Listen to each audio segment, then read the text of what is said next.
Good morning students, class 9 subject English reader. Dear students, today we are going to start our poem. Poem 8 On Killing a Tree, written by Giv Patel. In this poem on killing a tree, the poet wants to say that sometimes we try to cut a tree, but it's not very easy to cut a tree because हम उसको कहीं पर ऊपर से तो cut कर देते हैं, बट फ्रॉम इट्स स्टेम से it become very difficult to cut a tree, and when we cut a tree it looks like a weeping tree. When some water flow from the tree looks like a, आपके जो आंसू होते हैं उनकी तरह feel होता है.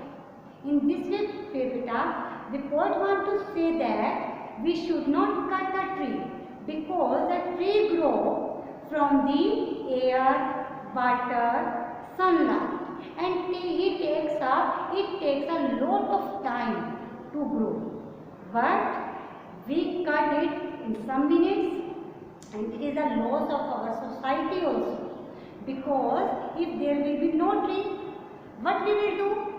Oxygen will remain less, and it will be difficult for us to take a breath. In this way beta, in this poem the poet want to give us a message that we should not cut the trees. Now we are going to start reading of this poem.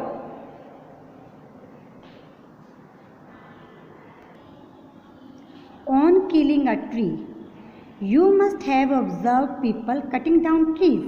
आपने लोगों को पेड़ काटते हुए देखा होगा. But can they kill a tree?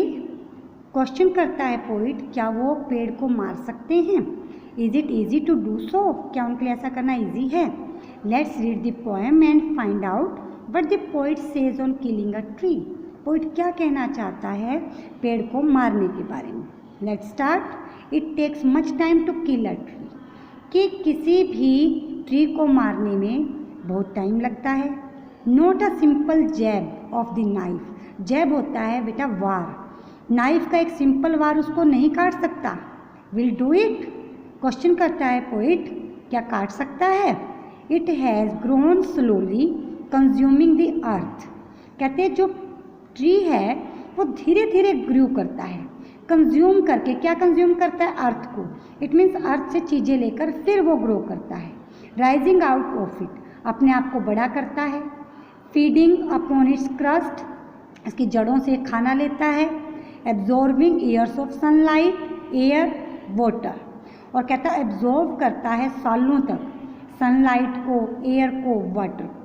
And out of its leprous hide sprouting leaves, और फिर इस तरह से धीरे धीरे करके इसके जो लीव्स है स्प्राउट हो जाते हैं, फूटने स्टार्ट हो जाते हैं, निकलने स्टार्ट हो जाते हैं.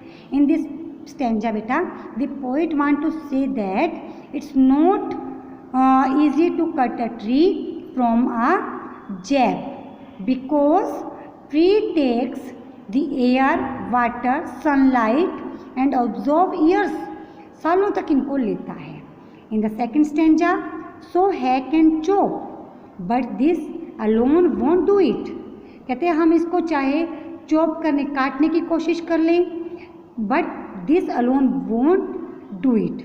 कहते अकेला आदमी ऐसा नहीं कर सकता. Not so much pain will do it. कहते क्या उसको पेन नहीं होता? The bleeding bark with heal, कहते उसके अंदर से क्या आने लगती है? ब्लीडिंग आने लगती है जब हम किसी पेड़ को काटते हैं. And from close to the ground, और कहते जो धरती के बिल्कुल क्लोज होता है उसमें से आंसू निकलते हैं. Will rise curled green twigs, और कहते will rise curled green twigs miniature boughs. तो कहते हैं कि जो कर्ल्ड होते घुंघराली ग्रीन कलर की जो उसकी टहनियाँ निकलनी स्टार्ट हो जाती हैं, छोटी छोटी सी टहनियाँ, which if in check will expand again to former size.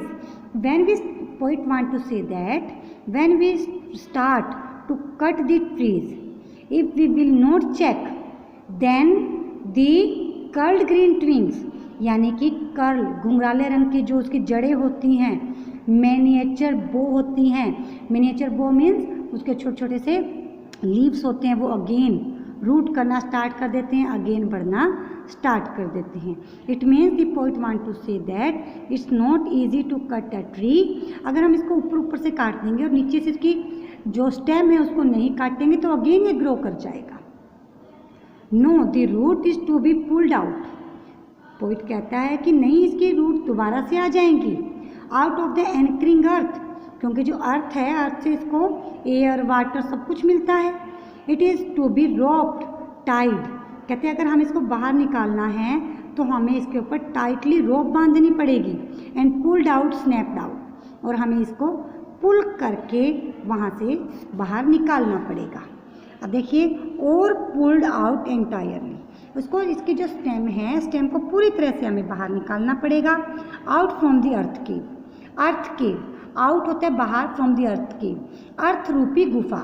देखिए, जो अर्थ, जो हमारी अर्थ है उसके अंदर जो स्टेम जाती हैं, उस स्टेम के अंदर जो कि होल बन जाता है, that hole is called earth cave, कि अर्थ रूपी गुफा से हमें उसको बाहर निकालना पड़ेगा।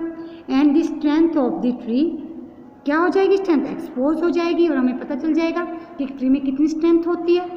It means it's not easy to pull the stem of a tree, कि किसी भी ट्री की स्टेम को बाहर निकालना इतना ईजी नहीं होता।